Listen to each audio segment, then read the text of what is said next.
Hello, Amber. Hi. I know we just, saw each other last week, and I'm happy that we're here for our fourth session. And at the end of last week, I wanted to touch a little bit on that topic of what we talked about, which was, your son, the issue that you were having, not necessarily with him, but like maybe some of the things that were going on in the home and in the school. So I'm gonna leave it to you if you want to talk a little bit more about that. Yeah, I guess I'm just not feeling that confident in my role as a mom. I feel like I should be doing more, and I'm just not. Like this past week, there were two different things that I did. I forgot to pack his lunch one day, and then I didn't sign a permission slip for him. And he was so upset. And I just remember him coming home and just like the look on his face, and it's like that's not what I should be doing. So it's just been hard. That does sound pretty rough, not only for him, but also sounds pretty rough for you too. Yeah.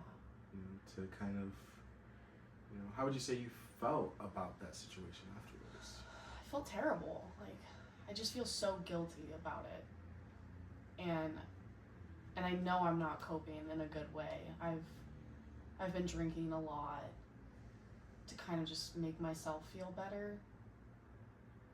And like even doing that, it's not making me feel good. Tell me a little bit more about the drinking. So, let's say the situation happened. So are you finding yourself, kind of removing yourself from the situation and just drinking more than you would like, or? I mean, it's kind of like an escape in a way. Like the thing will happen, and then to deal with it, I'll just drink. Do you drink every day usually, or? No, it's only really when like I feel bad. How often do you feel that? Depends. Depends what I've done. And it always revolves around my son, I feel. So disappointing your son often leads to maybe a little bit over drinking, maybe a lot of over drinking. Yeah. Not really too sure on maybe the reasons. I mean, it sounds like the reason why we do this is because we disappointed our son, right? You disappointed your son. Yeah. What are maybe some of the emotions that you're having when these situations arise? Let's say your son comes up to you, hey mom, you forgot to pack my meal again, you forgot to pack my lunch. What are some of the feelings that are going through your head? Shame, guilt, just not feeling good enough. Like I should be the perfect mom for him. I should be able to do all these things, but for some reason, like I just can't. So, I've heard you talk a lot about being that perfect mom, being, without any imperfections, right? Yeah. Is that what you expect from your son too? No, of course not. Why is that? That's my son. Like, he's only 5. I don't expect him to be perfect.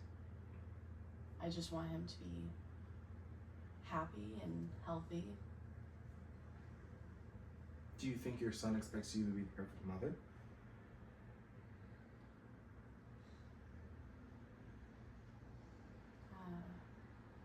I don't know. Have you had any examples in your life where you maybe have not had an example of a perfect guardian or caregiver, and that's kind of... I mean, I got pregnant when I was 19. Mm-hmm. I didn't have good discipline in my life. My mom was a teen mom. She wasn't around that much. I feel like I had to raise myself a lot, and I have to do better than that for my son. See, I like the way that you put that you have to do better, right? Mm-hmm. And earlier, the way that we felt about that is we had to be perfect. Mm-hmm. Doing better and being perfect are, two different things, Yeah. right? You can always do something a little bit better. If you're perfect, there's really nothing that you can do better, right? Mm-hmm. So I think, when we're looking at ourselves and how we're, our son may not be that perfect child. Nobody's really perfect. And also, they don't really expect to have the perfect parent either. Mm-hmm. Thinking about your situation, I mean, it sounds like maybe you didn't have the best support group with your parents. We talked about that before already. Mm-hmm. And look at what you've already done so far. Look at your son. He's 5 years old. You've done it all yourself. You're working. You're taking care of him. He's doing these great things. And, sometimes, especially being a single mother, taking care of him on your own, things can get rough. Yeah. Things can get busy. Yeah. And I think one of the most important things is looking at, those mistakes in the context of everything else that's going on. Mm-hmm. So forgetting a lunch, that can be, very, disappointing to yourself, right, when that happens.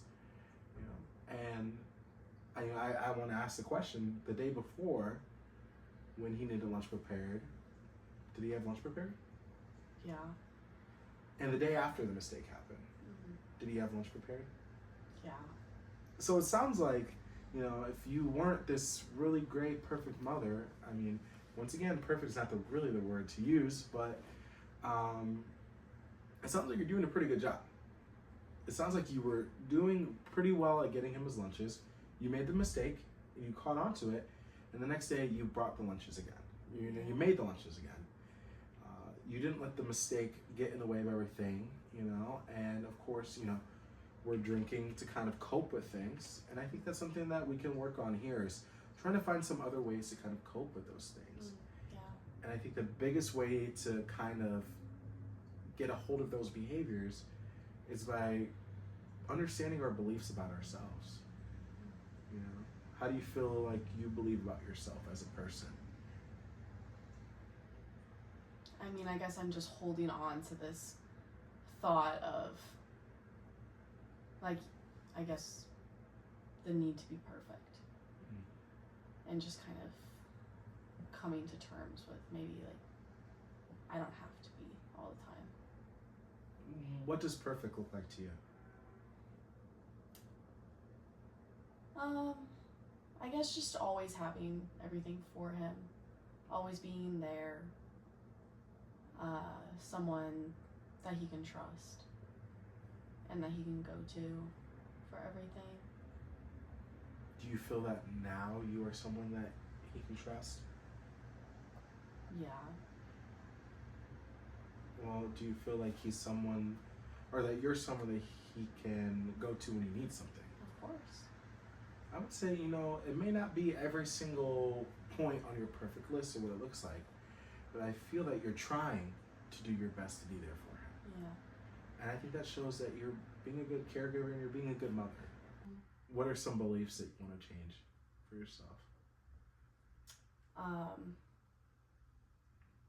Just feeling like I am enough. Mm-hmm. That's what I want.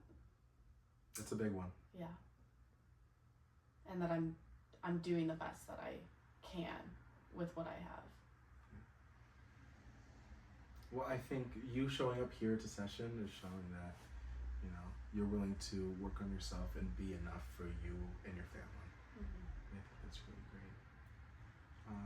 And we will definitely talk about this further on in session Mm-hmm. from now on, but I thank you for joining me today. Yeah. And we'll definitely be talking about some of your homework in the time coming up soon. Okay. Thank you. Thank you.